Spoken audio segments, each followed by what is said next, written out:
বয়স যখন 7 হয়, বারবার যখন সালাতের কথা বলবেন, সাথে করে নিয়ে দাঁড়াবেন, জুমার দিন মসজিদে নিয়ে যাবেন, মাঝে মাঝে নামাজে নিয়ে যাবেন। 7, 8, 9 এই 3 বছরের ট্রেনিং এ 10 বছর তো এমনি পাক্কা নামাজে হয়ে যাবে। নাকি বলবেন হুজুর আমি তো পড়ি না, আমারই তো খবর নাই। ছেলেরা যে বলবো বাবা নামাজ কায়েম কর, এর আগে কিন্তু নিজের মুসল্লি হইতে হবে।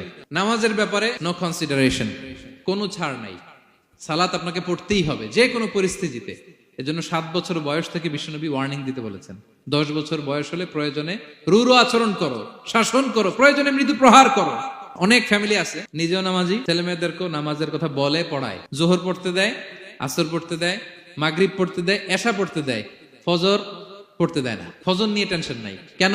আমার কলিজার টুকরা সন্তান ঘুমায় হুজুর, কাঁচা ঘুম কেমনে ভাঙাই। যে বাবা মারা মনে করে সকালে কিভাবে ডাকি, উঠতে চায় না হুজুর, কাঁচা ঘুম কষ্ট হয়ে যায়। ফজরের সময় যদি আগুন লেগে যায় আপনার ঘরে, কি করবেন? আরেকটু ঘুমা, কাঁচা ঘুম। দুনিয়ার আগুন থেকে রক্ষা করার জন্য যেমনি ডাকেন, উঠায় নিয়ে আসেন, জাহান্নামের কঠিন আগুন থেকে বাঁচানোর জন্য ফজরের সময়ও ডাকার দরকার আছে না নাই? দুনিয়ার আগুনের চেয়ে কমপক্ষে 70 গুণ বেশি তেজওয়ালা। বিষ্ণু বলেন নারুকুম তুকিদুন, যে আগুন দিয়ে কিচেনে রান্না করো, জাহান্নামের আগুন কিন্তু এই আগুন নয়। জাহান্নামের আগুন দুনিয়ার আগুনের চাইতে কমপক্ষে 70 গুণ বেশি তেজওয়ালা। তাহলে ফজরের সময় ডাকবেন তো ছেলে মেয়েকে, হ্যাঁ, নিজেও পড়বেন, ছেলে মেয়েদেরকেও ডাকবেন। আকিমিস সালাহ।